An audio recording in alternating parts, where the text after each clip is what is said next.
Hi, I'm Nibelsnarf, and welcome to Legendary Artifacts of Gaming! Remember how your parents told you to never play with sharp objects or fire?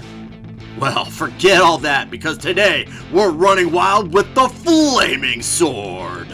There's nothing that sends a message as threatening as walking into a boss fight with a sword shrouded in flames. Granted, that message could either be, I'm on a divine quest from God, or I'm here to literally raise some hell. This is largely due to the wide reputation of the Flaming Sword. For thousands of years, mythological and religious figures across the world have been known to wield flaming swords. Sometimes the blazing blade is to symbol protection, as with the Sumerian deity Asaludu. This protector god wielded a flaming sword to ensure, and I quote, the most perfect safety.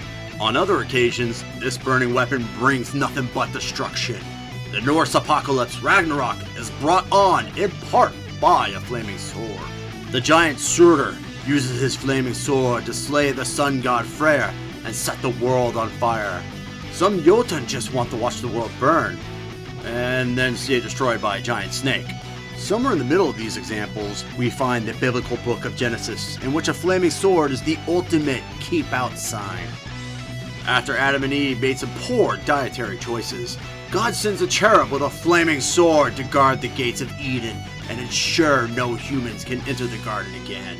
Shout out to Terry Pratchett and Neil Gaiman for putting a charming twist on this tale in their novel Good Omens. Considering these grand legacies, it's almost odd that flaming swords in video games don't come with the same level of gravitas. Yes, these portable infernos tend to deal a lot of damage. And did we mention they look rad as hell? But rarely are these weapons revered. For example, the Flame Blade and the Great Flame Blade in Legend of Zelda Breath of the Wild doesn't inspire the same level of awe claimed by the Master Sword. It does, however, give the ability to glide, so long as you have the stamina.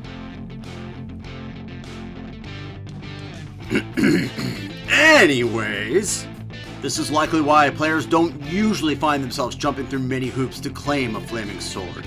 If you want the Masamune and Chrono Trigger, you need to pull off an intricate time heist.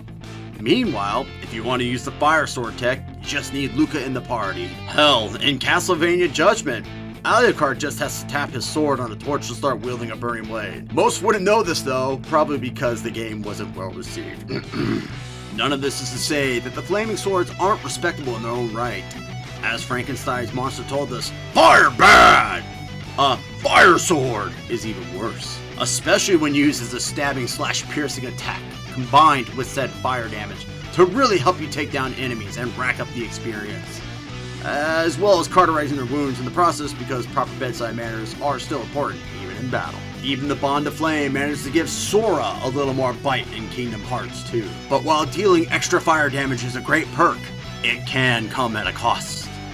In Blood Omen Legacy of Kain, you get your hands on this mighty weapon early on to satisfy those pyromaniac bloodlust needs.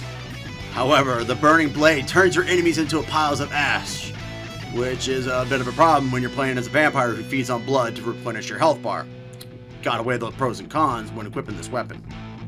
Flaming swords are usually supernatural weapons, being magical, divine, or infernal in nature.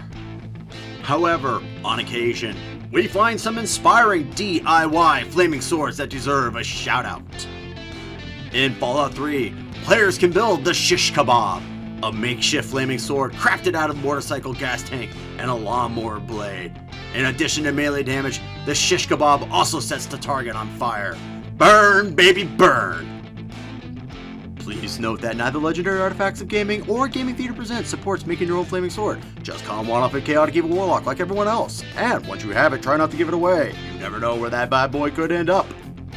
Thank you for joining us for this episode of Legendary Artifacts of Gaming. My name is Nibelsnarf. Please subscribe to the channel for more great gaming videos. And we'll see you at the next level.